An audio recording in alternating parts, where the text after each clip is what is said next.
ఉచిత పథకాలపైన కోర్టులు ఎన్నిసార్లు మొట్టకాయలు వేసినా రాజకీయ పార్టీల తీరు మాత్రం మారడం లేదన్నటువంటి విమర్శలు వెల్లువెత్తుతున్నాయి.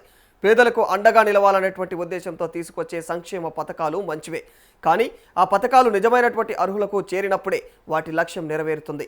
అర్హత లేని వారికి కూడా ప్రభుత్వ పథకాలు అందితే చివరికి భారం పడేది మాత్రం ప్రజలపైనే. ప్రభుత్వ ఖజానాపైన ఒత్తిడి పెరుగుతుంది, అప్పులు పెరుగుతాయి, ఆర్థిక వ్యవస్థపైన కూడా ప్రభావం పడుతుంది. అయినప్పటికీ ఓటు బ్యాంకు రాజకీయాల కారణంగా ఈ అంశంపైన పాలకులు కఠినమైనటువంటి నిర్ణయాలు తీసుకోవడానికి వెనకాడుతున్నారన్నటువంటి చర్చ జరుగుతోంది.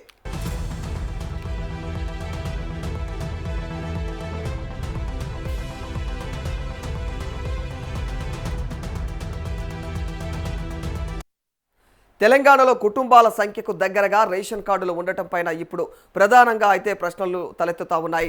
రేషన్ కార్డులనే అనేక సంక్షేమ పథకాలకు ప్రామాణికంగా అయితే తీసుకుంటున్నప్పుడు మరి అర్హులు ఎవరు, అనర్హులు ఎవరు అనేటువంటి విషయాన్ని ఖచ్చితంగా గుర్తించడం ఎలా అన్నది కీలక ప్రశ్నగా మారింది.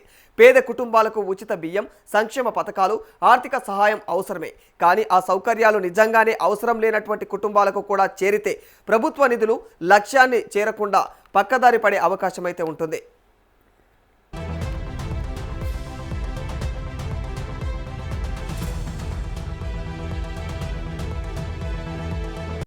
సంక్షేమ పథకాల విషయంలో అసలు సమస్య పథకాలు ఉండటంలో కాదు, వాటి అమలులో ఉంది. ఏదైతే అర్హతలను ఖచ్చితంగా నిర్ధారించి అవసరమైనటువంటి వారికి మాత్రమే ప్రయోజనం అందిస్తే ప్రభుత్వ డబ్బు సద్వినియోగం అవుతుంది. కానీ రాజకీయ ప్రయోజనాల కోసం అందరికీ పథకాలు అందించేటువంటి విధానం కొనసాగితే పేదలకు ఇవ్వాల్సినటువంటి నిధుల్లో కొంత భాగం అనర్హులకు కూడా వెళ్ళేటువంటి పరిస్థితి ఏర్పడుతుంది. దీని ప్రభావం చివరికి రాష్ట్ర ఆర్థిక పరిస్థితిపైనే పడుతుంది.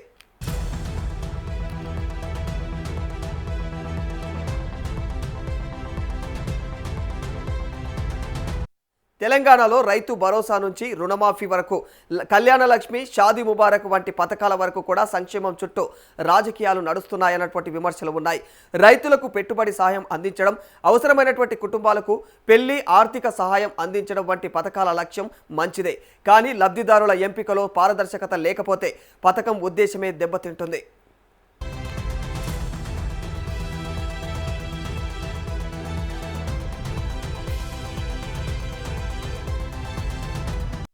ఇక రుణమాఫీ విషయంలోనూ ప్రభుత్వం పైన భారీ ఆర్థిక భారం పడింది. రైతులకు ఉపశమనం కల్పించడం అవసరమే, అయినా భవిష్యత్తులో ఇలాంటి పథకాలను కొనసాగించేందుకు ప్రభుత్వానికి తగినటువంటి ఆర్థిక వనరులు ఉండాలి. ఒకవైపు ప్రజలకు సంక్షేమం అందించాలి, మరోవైపు రాష్ట్ర ఆర్థిక పరిస్థితిని కాపాడాలి. ఈ రెండింటి మధ్య సమతుల్యత సాధించడమే అసలు సవాల్గా మారుతోంది.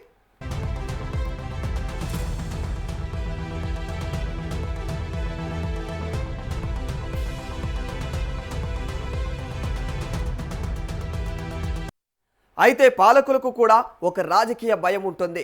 పథకాల్లో లబ్ధిదారులను తగ్గిస్తే తమ ఓటు బ్యాంకు పైన ప్రభావం పడుతుందనేటువంటి ఆందోళన ఉంటుంది. అందుకే అర్హతలను కఠినతరం చేయడంలో ప్రభుత్వాలు వెనకడుగు వేస్తూ ఉన్నాయని విమర్శలు కూడా వినిపిస్తూ ఉంటాయి.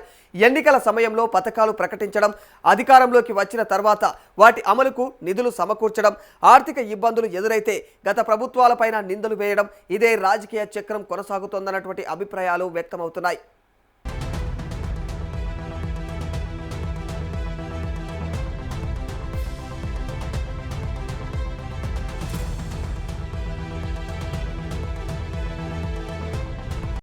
మరో కీలక అంశం రేషన్ కార్డుల వ్యవస్థ. ఒక కుటుంబం పేదదా, మధ్యతరగతిదా, లేక ఆర్థికంగా స్థిరంగా ఉన్నటువంటి కుటుంబమా అనేటువంటి విషయాన్ని కేవలం ఒకే పత్రం ఆధారంగా నిర్ణయించడం ఎంతవరకు సరైనదన్నటువంటి ప్రశ్నలు కూడా వినిపిస్తున్నాయి.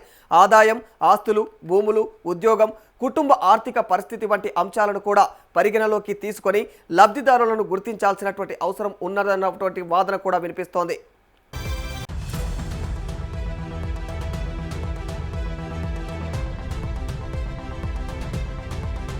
ఇక్కడే ప్రభుత్వాలకు అసలు సవాల్ ఎదురవుతోంది. అనర్హులను తొలగించాలని నిర్ణయిస్తే రాజకీయంగా వ్యతిరేకత వచ్చేటువంటి అవకాశం ఉంది. తొలగించకుండా కొనసాగిస్తే ప్రభుత్వం పైన ఆర్థిక భారం పెరుగుతోంది. దీంతో పాలకులు ఎటు తేల్చుకోలేని పరిస్థితిలో ఉన్నారన్నటువంటి విమర్శలు కూడా వస్తున్నాయి.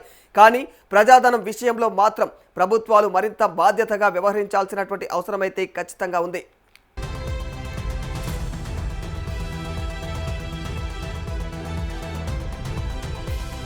ఉచిత పథకాలు పూర్తిగా తప్పు అని చెప్పడం మరిక సరైన విషయం కూడా కాదు. సమాజంలో ఆర్థికంగా వెనుకబడినటువంటి వర్గాలకు ప్రభుత్వం అండగా నిలవాల్సిందే. పేదలకు ఉచిత విద్య, వైద్యం, ఆహారం, సామాజిక భద్రత వంటి సౌకర్యాలు అందించడం ప్రభుత్వ బాధ్యత. అయితే ఆ సమయం నిజంగా అవసరమైనటువంటి వ్యక్తికి చేరేలాగా వ్యవస్థను రూపొందించాలి. అప్పుడే సంక్షేమం ఓటు బ్యాంకు రాజకీయంగా కాకుండా ప్రజా సంక్షేమంగా మారుతుంది.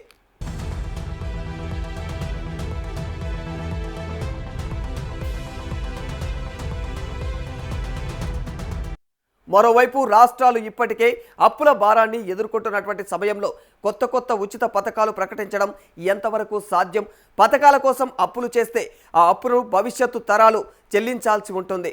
మరిక ఈరోజు ఒక కుటుంబానికి ప్రయోజనం అందించడానికి తీసుకుంటున్నటువంటి అప్పు రేపు అదే కుటుంబం చెల్లించేటువంటి పన్నుల రూపంలో తిరిగి వెళ్ళేటువంటి పరిస్థితి రావచ్చు.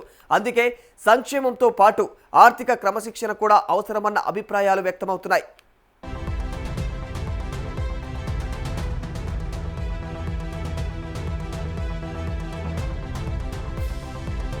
కోర్టులు కూడా ఇదే తరహా అంశాలపైన ప్రభుత్వాల విధానాలను ప్రశ్నిస్తూ ఉన్నాయి. ప్రజాధనం ఎలా ఖర్చు చేస్తున్నారు, పథకాల ప్రయోజనాలు ఎవరికి అందుతున్నాయి, అర్హతలు ఎలా నిర్ణయిస్తారు అనేటువంటి అంశాల్లో పారదర్శకత ఖచ్చితంగా అవసరం.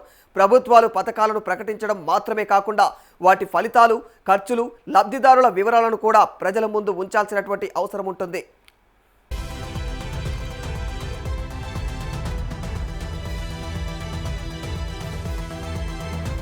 మొత్తంగా పేదలకు సంక్షేమం అందాలి, కానీ ప్రజాధనం వృధా కాకూడదు.